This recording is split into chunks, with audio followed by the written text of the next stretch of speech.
गेजेराव मोनसे गोनांथार खौरां आयेननि बेरेखा जुलि खालामनायनि सायाव सिग्रोमनाया सोलिगासिनो दं। आसाम पुलिस बिफाना हर सान आयेननि बेरेखा जुलि खालामनाय फिसायखौ नागिरगासिनो दं। नैथि खोलोबनि आयेननि बेरेखा फिसाय नागिरनाया सोलिगासिनो दं आरो होसो होसो हमदों आयेननि बेरेखा जुलि लानाय फिसायखौ। रायजोनि खना खनला गामि दथा सहर बायदि ओनसोलाव नागिरगासिनो दं। पुलिस बिफाना बे समाव फिन फोरमायनो सानबावदों दि रायजोनि थाना थानायाव गोबां आयेननि बेरेखा फिसायफोरनि होंगो दोंगो। नंगौ, रायजोनि खना खनला गोबां जायगायाव फिसायफोरनि होंगो दोंगोखौ नुनो मोनदों। गोबांनि आयेननि बेरेखा जुलि खालामनायनि फिसायनि आखायाव हेन्डकाफ गाननांगौ जादों।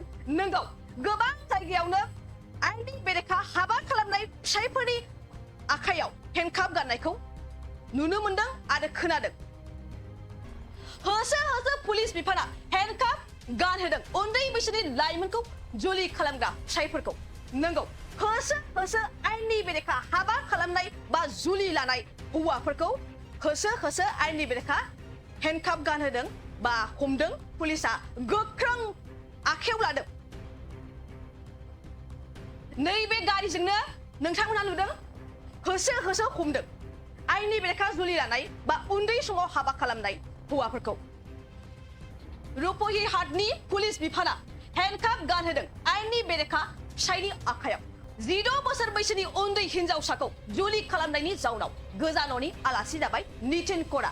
नंगौ, नितिन करा उन्दै बैसोआव 16 बोसोर बैसोनि हिनजावसाखौ हाबा खालामनायनि दायाव हेन्डकाफ गानहोजादों। रायजोनि गासै 2000 आयेननि बेरेखा जुलि खालामनायनि फिसायफोरनि मुं फारिलाइया ओंखारनायनि खौरां। 2000निबो बांसिन आयेननि बेरेखा जुलि खालामनाय उन्दै बैसोआव हाबा खालामनाय हौवाफोरखौ हमनाया गोख्रोङैनो सोलिगासिनो दं। 2000निबो बारा हौवाफोरखौ हमनाया सोलिगासिनो दं। सांग्रां जा। रायजोनि गिबि मन्त्रि डक्टर हिमन्त बिश्व शर्मानि बिथोन बायदियै गोख्रों सोलिगासिनो दं आयेननि बेरेखा जुलि खालामनायनि सायाव। नंगौ, हिमन्त बिश्व शर्मानि गोख्रों नाजानायाव आयेननि बेरेखा जुलि खालामनायनि हौवाफोरा हमजानाया सोलिगासिनो दं।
जोनोम सान आरो गुबुन गुबुन गाब गोनां बुब्लिफोराव खुगा गोदै खालामनो जों लुबैयो केक। नंगौ, जोनोम सान आरो बायदि गाब गोनां बुब्लिफोराव नोंथाङाबो लुबैयो केक। मोनफ्रोमबो बुब्लियाव केकआ बयखौबो मुहिहोयो आरो देहाखौ थाजिम मोनहोयो। बेबायदिनो क'क्राझार सहर डन बस्क' एचएस स्कुल र'डनि वार्ड नं 4 आव दं नोंथांखौ मुहिहोग्रा आरो थाजिम मोनहोग्रा गोथाव केक। गोथार जोनोम सान फालिनाय बायदि गाब गोनां बुब्लिफोराव खुगा गोदै खालामनो नोंथाङा लांफैनो हागोन क'क्राझारनि बेकारि एन्ड कनफेक्शनारि रेस्टुरेन्टआव गोरबो सोलेर थाजिम मोनहोग्रा मेजेरनाय गोथाव केक।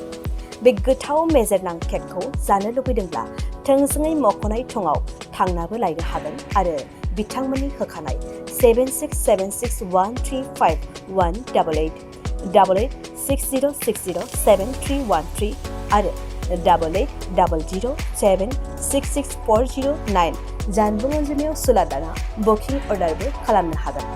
अब्ला माखौथो नेना थाखो? जोनोम सान आरो गाब गोनां बुब्लिनि थाखाय दानो अर्डार खालाम बेकारि एन्ड कनफेक्शनारि रेस्टुरेन्टआव केक